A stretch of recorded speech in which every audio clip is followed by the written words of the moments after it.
This is one of the folk horror minis by Gardens of Hecate. I've been painting quite a few of them. I've got these three rag devils. I love these. These were so fun to paint. They're hand sculpted, cast in metal, and I think I want to do more like those. So last project I did was some bees, like a cult of bees. These are little tiny beehives with masks, and there's also these guys which are like, I don't know, like zombie beekeepers, and I chose to, like, in my lore, in my headcanon, these are like cultists. I used this one, which is one of my Archon Studio Dungeons and Lasers. It's called a rock bee. This is also one of the folk horror minis by Gardens of Hecate, and it was just perfect for this. So I made a little bee cult, a little bee warband, and that was so fun. And I was like, I got really into the whole folk horror, hand sculpted, more like gritty grimdark vibe. So these guys,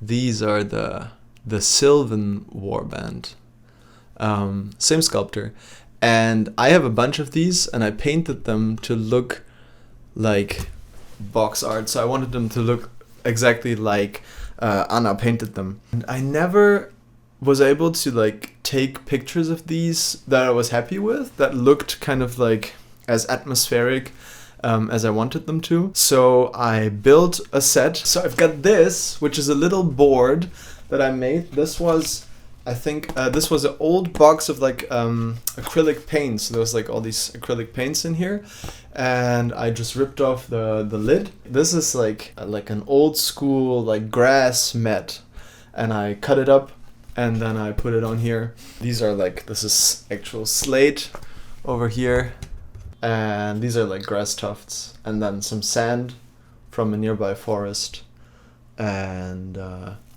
I just airbrushed it and dry brushed it, and I don't even think I did any washes, and that's the board. So I used this as the basis for the pictures, and then I had a whole bunch of trees. So these are the trees that I made, which is just very like the simplest tree you could make. It's just a bunch of sticks, and then I put it on a base with some milliput, and then I had some dried flowers from my partner's flower vase that were just, they had gone bad, and I used those and I stuck them inside of the little trees that I made, and that's how I got like the whole forest set up. I've got some B-roll I can like splice in here. So I'll just show you how I took those pictures and what I use for that. Let's go, let's have a look.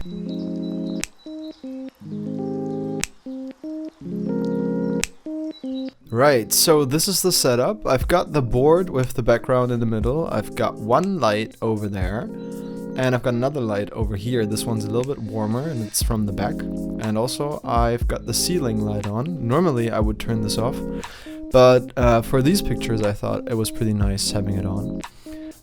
I've got these flowers. I've told you about these. I used these on like the whole board. And I've got these roots. They made my hands very itchy when I touched them. And I've got this rock with some moss on it. That was really nice. I found it in an old chest. This book I used as the background. It's like a 2-page spread, and it's by John Howe. He's one of the fantasy masters. And there's my dog. He wanted to see what I was doing. In this box, I've got like a whole bunch of scattered terrain. I got a bunch of these boxes. And I use these for D&D mostly, but they're nice for pictures too. So that's how I decorate the board. So this is the cabinet where I have all my minis in, well, most of them. And you can see here is these are the Sylvan Warband, and I've got like, here's the Cult of the Bee, and I've got like a bunch of stuff that's like 3D prints and Games Workshop.